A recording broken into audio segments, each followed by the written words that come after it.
Bismillahirrahmanirrahim. Assalamualaikum warahmatullahi wabarakatuh. Perkenalkan, nama saya Muhammad Halilur Rahman dengan NIM H0712111082 dari Prodi Sistem Informasi. Kali ini saya akan menjelaskan tentang beberapa hal yang terdapat pada layar. 3 poin yang akan saya jelaskan, yaitu yang pertama, memahami definisi sistem informasi. Yang kedua, mampu mendeskripsikan sejarah perkembangan sistem informasi. Dan yang ketiga, memahami komponen-komponen utama sistem informasi. Jadi, apa itu sistem informasi?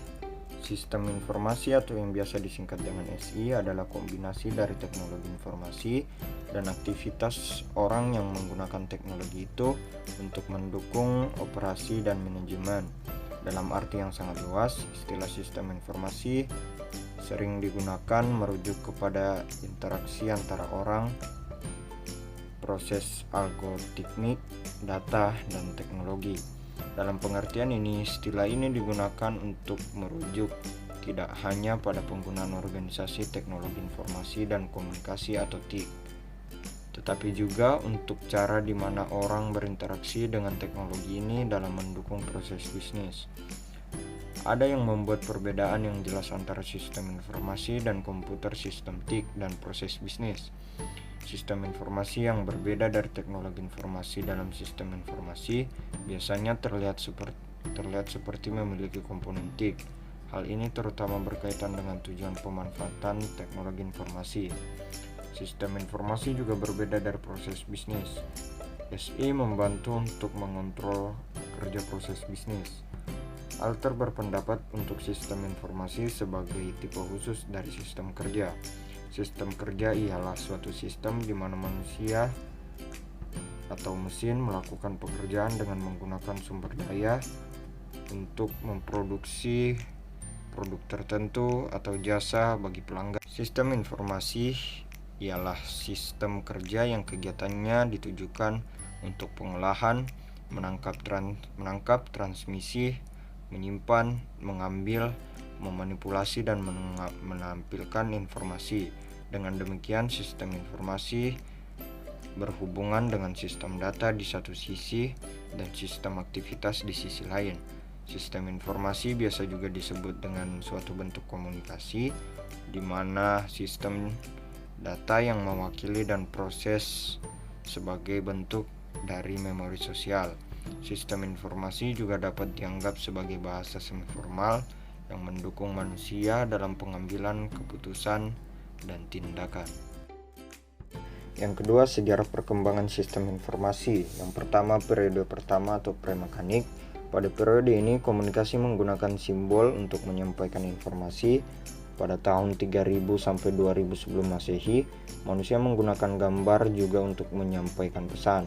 Contohnya adalah bangsa Fenisia yang mendiami Timur Tengah saat itu di Lebanon, menciptakan model yang sama.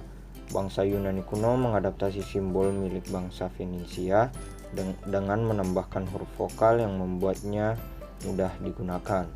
Yang kedua itu periode kedua, yaitu periode mekanik. Masa ini termasuk dalam masa abad pertengahan, di mana orang sudah menggunakan peralatan untuk menyimpan, mengolah, dan merekam informasi. Salah satu penemuan terpenting dalam masa ini adalah mesin cetak Gutenberg dari Jerman. Penyampaian informasi menjadi lebih mudah dikarenakan mesin cetak dapat memproduksi tulisan yang sama dalam jumlah besar. Pada tahun 1600, komputer atau mesin hidup pertama kali diciptakan oleh Blaise Pascal. Komputer ini disebut sebagai Pascaline dan dianggap sebagai titik awal mesin menggantikan otak manusia dalam menghitung data. Periode ketiga yaitu periode elektromagnetik. Pada masa ini, penggunaan listrik untuk memberikan energi dan menjalankan penemuan mesin sesudah Pascaline terus ditemukan. Periode ini pula diciptakan telepon dan kode Morse untuk digunakan dalam komunikasi jarak jauh secara langsung. Kemudian diperkenalkan komputer pertama yang digunakan untuk menyimpan program dan data pada awal tahun 1948. Komputer tersebut adalah Dubert Manchester Mark I. Komputer ini adalah awal penemuan teknologi selanjutnya, yang sekarang menjadi komputer, laptop, tablet, dan smartphone. Dan periode terakhir yaitu periode elektronik. Jan Horney mengembangkan transisi planar pada tahun 1957. Alat ini dapat mengintegrasikan semua sirkuit yang diciptakan tahun-tahun selanjutnya. Pada tahun 1960, Departemen Pertahanan Amerika Serikat mendirikan ARPANET atau Advanced Research Project Agency Network, yang mana ini adalah cikal bakal dari internet yang kita gunakan sekarang. Pada saat ARPANET hanya digunakan untuk pemerintah, penelitian, dan universitas, peneliti dari MIT yang bernama Lee Kidder memperluas ARPANET ke jaringan komputer di seluruh dunia untuk interaksi sosial. Ini terjadi pada tahun 1962.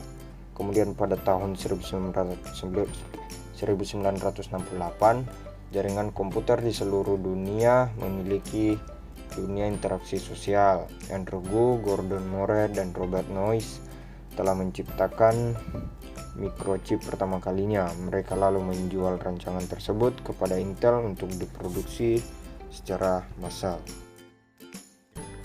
Yang terakhir, adapun komponen-komponen utama sistem informasi.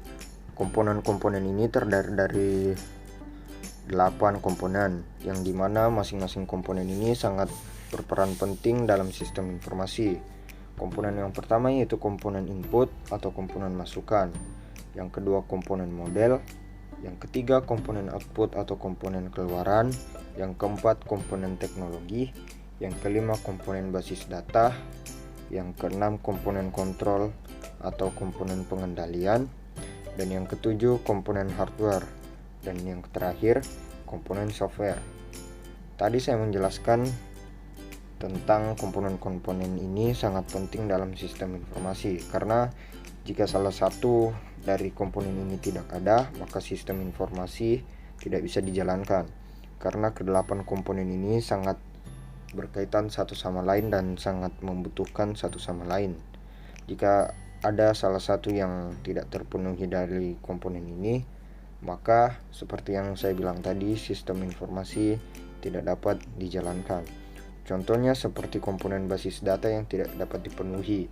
Jika komponen ini tidak dapat dipenuhi, maka data-data yang ada dalam sistem informasi itu tidak ada, sehingga tidak bisa menjalankan program yang ingin dijalankan oleh seseorang.